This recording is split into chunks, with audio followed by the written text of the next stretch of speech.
समाजाबद्दल आपल्याला मार्गदर्शन करा।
बंजारा समाज आपणास माहीत आहे की तांड्यापाड्यावर राहणारा हा आदिवासी समाज आहे। गेल्या अनेक वर्षापासून हा शोषित पीडित समाज आहे जो मुख्य प्रवाहापासून दूर राहिलेला आहे, परंतु जे खरं आरक्षण पाहिजे ते या समाजाला मिळालेलं नाही आहे। आणि हैदराबाद गॅजेटनुसार जेव्हा मराठा समाजाला आरक्षण जाहीर झालं त्यानंतर आमचे जे बंजारा बांधव आहेत ते पण जागृत झाले आणि त्यानुसार आम्ही मागणीला सुरुवात केलेली आहे। आपण बघतायत की महाराष्ट्रातल्या विविध जिल्ह्यांमध्ये वेगवेगळ्या प्रकारचे मोठमोठे मोर्चे निघाले आणि त्याच धर्तीवर आपल्या जळगाव जिल्ह्यामध्ये सुद्धा जामनेर आणि चाळीसगावला भव्य मोर्चे झाले आणि आज हा जळगाव जिल्ह्यातला एसटी आरक्षणासाठीचा भव्य मोर्चा आहे। आपल्याला माहीत आहे की बंजारा समाजाची मुलं आज शिक्षणापासून आणि नोकऱ्यांपासून वंचित राहिलेली आहेत, तर आमच्या मुलांना देखील मुख्य प्रवाहात येता यावं, आमच्या समाजाला न्याय मिळावा।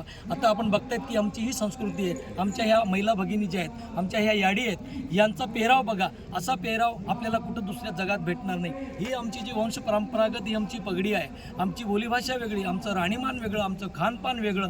आम्ही जे काही क्रायटेरिया आहेत बेरार आयोगच्या किंवा जितकेही आयोग झालेले आहेत त्या सगळ्यांनी म्हटलेलं की बंजारा समाजाला एस टीचं आरक्षण मिळालं पाहिजे, तरी देखील सरकारने कुठं दखल घेतली नाही आणि म्हणून आज हा जळगाव जिल्ह्याचा विराट असा भव्य एल्गार मोर्चा आज आयोजित करण्यात आलेला आहे। आणि आपण बघितलं आहे की आज जळगावचे सगळे रस्ते या मोर्चामुळे जाम झालेले आहेत, म्हणजे समाज किती एक पुढे आलेला आहे आणि समाज जागृत झालेला, समाजाला एस टी आरक्षणाची गरज आहे आणि त्यामुळे आम्ही आज सर्व समाज बांधव एकत्र येऊन सरकारला विनंती करतोय। आता आम्ही कलेक्टर साहेबांना निवेदन दिलं आहे की आम्हाला एस टीचं आरक्षण मिळावं, आमची ही मागणी सरकारपर्यंत पोचवावी आणि सरकारने आमच्या एस टी आरक्षणाची शिफारस ही दिल्ली दरबारी केंद्र सरकारला पोचवावी, जेणेकरून आमच्या समाजाला न्याय मिळेल। आमच्या समाज का बरं एवढं मागेच ठेवलंय तुम्ही ना, त्याच्यासाठी आम्हाला आरक्षण गेल्याशिवाय आम्ही काही जाणार नाही।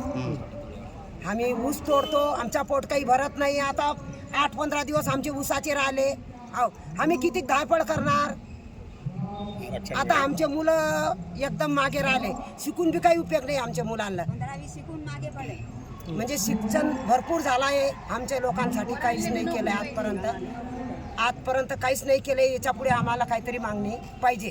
आमचे लोक हे खडी फोडतंय, आमचे लोक ऊस तोडता, आमचे लोक खायला भेटत नाही, आमचे पोरं शिक्षण करून सनी असेच राहून जातं, असं करून सनी आमचे पोरं हत्या करून घेतात। आई बापाला काही मोजत नाही, आम्हाला एवढा काही फायदा नाही, आम्हाला काहीतरी आम्हाला उपयोग तुम्ही द्या। भव्य असा एक मोर्चा आहे बंजारा समाजाचा, म्हणजे कधी भविष्य आणि भविष्यामध्ये होणार नाही, झालं बी नाही आहे असा आज मोर्चा बंजारा समाजाचा यासाठी काढलेला आहे की आम्ही 1971 पासून या अपेक्षा करतोय की आमच्या समाजाला आरक्षण कुठेतरी मिळेल बा, पण म्हणजे केंद्र सरकार आणि राज्य सरकारमध्ये आमची आरोळी म्हणजे फेल जाते।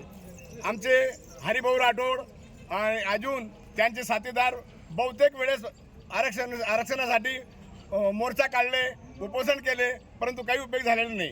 त्यासाठी आता जरांगे दादांनी जे आरक्षण मिळवलं मराठासाठी, त्या हैदराबाद ग्रॅज्युएटमध्ये जे समाजासाठी आमच्या बंजारा समाजासाठी जे उल्लेख आहे किंवा गोर बंजारा समाजाला पण आरक्षण मिळू शकतो, यासाठी आमचा समाज पण आज जागे झाले आहेत आणि सगळं पूर्ण महाराष्ट्र नाही, ही महाराष्ट्राची पडछाया भारतात सुद्धा काही राज्यामध्ये उमटली आहे। आमच्या महाराष्ट्रात भरपूर म्हणजे प्रत्येक मोठे मोठे जिल्ह्यामध्ये आरक्षणासाठी हा मोर्चा झाला.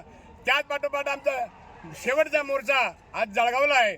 आजचा जळगावचा मोर्चा हा तुम्ही पण पाहताय की बा आज लाखोच्या संख्येमध्ये मोर्चा आलेला आहे आणि सगळ्या लोकांना अपेक्षा आहे, आमच्या समाजांना, गोरबंजारा समाजांना की बी आम्हाला मोर्चासाठी आम्ही धडपड करू, पण आमचं आरक्षण मिळालं पाहिजे.